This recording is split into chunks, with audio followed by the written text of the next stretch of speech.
but it seems very unusual that absolutely nothing survived. A clue to this strange silence lies.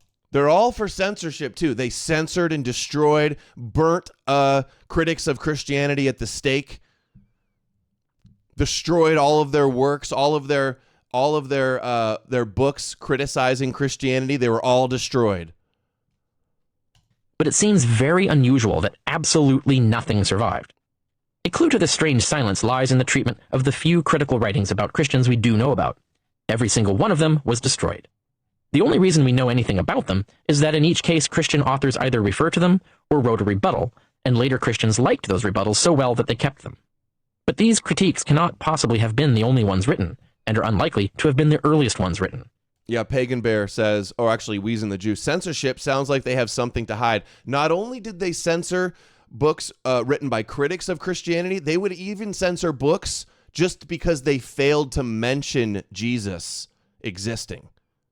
That's how you know it's a cover-up. You guys got to get Carrier's book too, by the way. He has a whole chapter on all of the omissions and all of the destruction of what the critics were saying. And in any event, they are not preserved. They were replaced instead with Christian propaganda. These known cases include an extensive treatise by the Epicurean philosopher Celsus, a friend of Lucian's, in the mid-2nd century. His attack on Christianity was jokingly entitled The True Logos. Later in the 3rd century, the Neoplatonist Porphyry wrote his own 15-volume treatise Against the Christians, which again does not survive, except for diverse scattered quotations in later Christian authors. A century after that, Emperor Julian, the last pagan emperor, himself taking the throne only after a long line of Christian emperors, wrote Against the Galileans, his own critique of their religion that had transformed the empire he inherited. Once Mary's again, breast this milk does not survive. All we have are portions of Cyril of Alexandria's treatise Against Julian.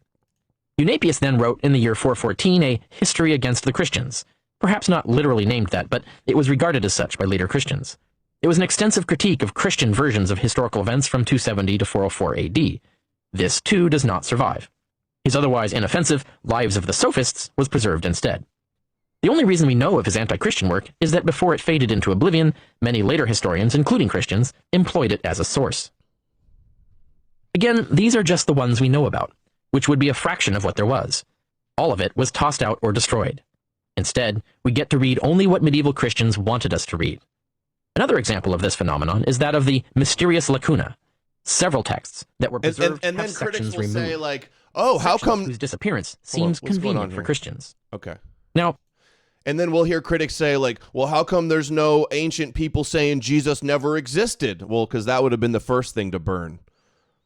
There's no debate if he never existed. If they could prove he didn't existed, and it would be really hard for ancient people to know that somebody decades before never existed. If everybody was just believing in him, they would most likely assume somebody most likely was there. Look at this Corn Pop the Bad dude.